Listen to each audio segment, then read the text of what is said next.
Good afternoon friends, मैं doctor Tara Shweta Arya, consultant gynaecologist and IVF specialist.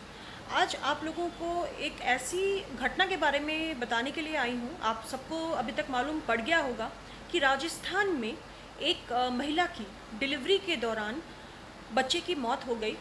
और सबसे जो इसमें इम्पॉर्टेंट बात है, जो ध्यान देने वाली बात है, वो ये है कि जो महिला गर्भवती थी, जिनका नाम प्रवीण है, और वो अपने पति इरफान खान, उनके साथ जब उनको दर्द उठा तो वहाँ से उनको राजस्थान में, वो भरतपुर कोई जगह है, वहाँ से उनको रेफ़र कर दिया गया।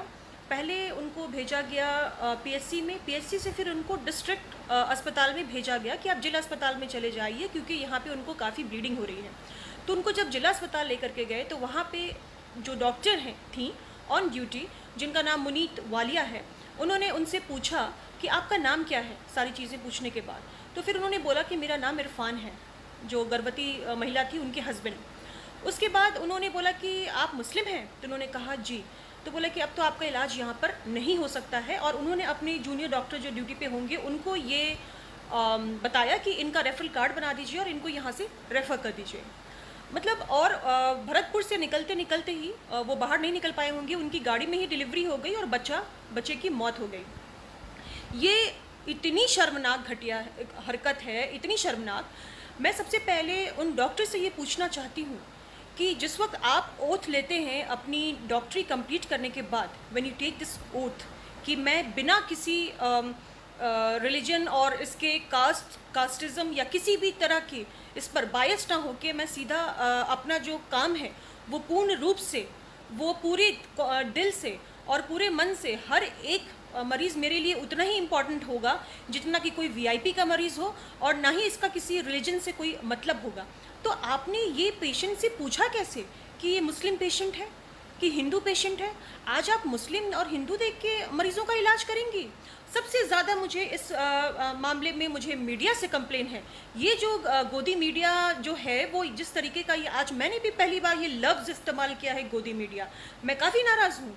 ये जो मीडिया इस तरीके का जो दिखा रहे हैं पूरे हिंदुस्तान में, अब डॉक्टर्स भी इस तरह से फ़र्क करने अगर लग जाएंगे तो मरीज़ों का क्या होगा? ये क्या मतलब हुआ? वो औरत दर्द से करहा रही थी, वो लेबर पेन में थी और वो अबाउट टू डिलीवर कंडीशन में थी। ऐसे में आपने उसको रेफ़र कैसे कर दिया? एंड ये सिर्फ इसलिए क्योंकि वो मुस्लिम थी। ये बेहद शर्मनाक है, बेहद शर्मनाक और निंदनीय। और इसकी मैं पुरजोर आपकी मैं इस मामले में कहती हूँ कि आप डॉक्टर कहलाने लायक नहीं हैं। मुझे शर्म आ रही है ये कहने में। और उससे भी ज़्यादा जो परेशान करने वाली बात है वो ये है कि जो भी मीडिया दिखा रही है, जो तबलीगी जमात के बारे में, और जो ये सब शुरू है कि कोरोना वायरस जो है वो तबलीगी जमात ने बिल्कुल फैला दिया है। मुझे बताइए कि जो पता नहीं आप लोगों को पता है कि नहीं, एक औरत ने सत्संग अटेंड किया था और वहाँ पर वो पॉजिटिव निकली, और जब सत्संग उन्होंने अटेंड किया तो 1500 मरीज़ जो हैं उसमें से 600 से ज़्यादा कोरोना पॉजिटिव हो गए हैं। इस बात को मीडिया ने दिखाया क्या? क्योंकि ये हिंदुओं का मामला है तो नहीं दिखाएंगे। मैं खुद एक हिंदू हूँ, लेकिन मैं खुद बता रही हूँ। आप बार बार तबलीगी जमात के बारे में बोल रहे हैं। अरे भाई, क्या अमेरिका में तबलीगी जमात गई थी कोरोना स्प्रेड करने के लिए?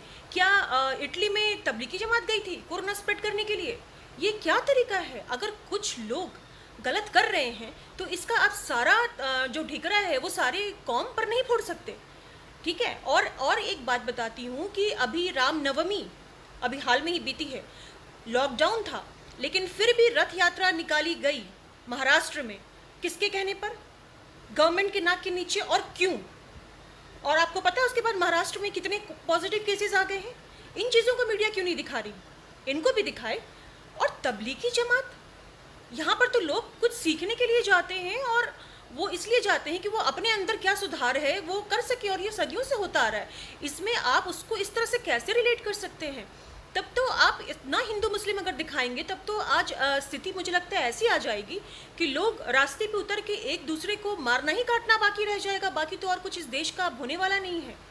और जो लोग गरीबी से फांसी लगा के आत्महत्या कर रहे हैं, भूखे पेट सो रहे हैं, ऐसी भी तस्वीरें मैंने देखी हैं जिसमें कि बच्चा खाना ढूंढता ढूंढता वो जो खाने के बर्तन होते हैं ना, उसके अंदर घुस के उसकी मौत हो गई है। उसका आधा शरीर उस खाने के बर्तन के अंदर है, जैसे कि भूख की लालसा में उसकी मौत हुई। ये न्यूज़ आप क्यों नहीं दिखाते? मैं हर एक मीडिया से जानना चाहती हूँ। और एक महिला ने फांसी लगा के आत्महत्या कर ली, साथ में उसके तीनों बच्चे मर गए क्योंकि उसके पास खाने कुछ उसने 3 दिन से खाया नहीं था। क्या ये आपकी जिम्मेदारी गवर्नमेंट की नहीं बनती, मीडिया की नहीं बनती कि उनको समय से खाना मिले, 2 रोटी गरीब के पेट में जाए? ये आपकी जिम्मेदारी नहीं है। आपकी जिम्मेदारी बस इतना दिखाना है कि कोरोना कैसे तबलीगी जमात ने फैलाया, और बाकी क्या पूरे अमेरिका में, पूरे इटली में, पूरी जर्मनी में और पूरे स्पेन में और चाइना में तबलीगी जमात गए थे कोरोना फैलाने के लिए। छोटी छोटी बातों का मुद्दा आप लोग ऐसे बनाते हैं कि जान के दुश्मन बना बैठेंगे। इन चीज़ों को दिखाइए ना। अगर इंसानियत अगर आपके अंदर बची है मीडिया के अंदर, तो मैं आप लोगों से रिक्वेस्ट करती हूँ कि सही चीज़ों को अभी भी दिखाएं, जिनके पीछे जो हमें अभी ज़रूरत है, डॉक्टर्स को जो किट चाहिए उनको दिखाइए। जो हमें हमारी जो स्कार्सिटी है, जो हमारी दिक्कत। मैं हमारे प्रधानमंत्री से एक चीज़ कहना चाहती हूँ कि सर आप आए, आकर के आपने सबको बताया कि दिया जलाना है और 9 बजे ये करना है, ठीक है, we are all agree to that. लेकिन मुझे ये बताइए कि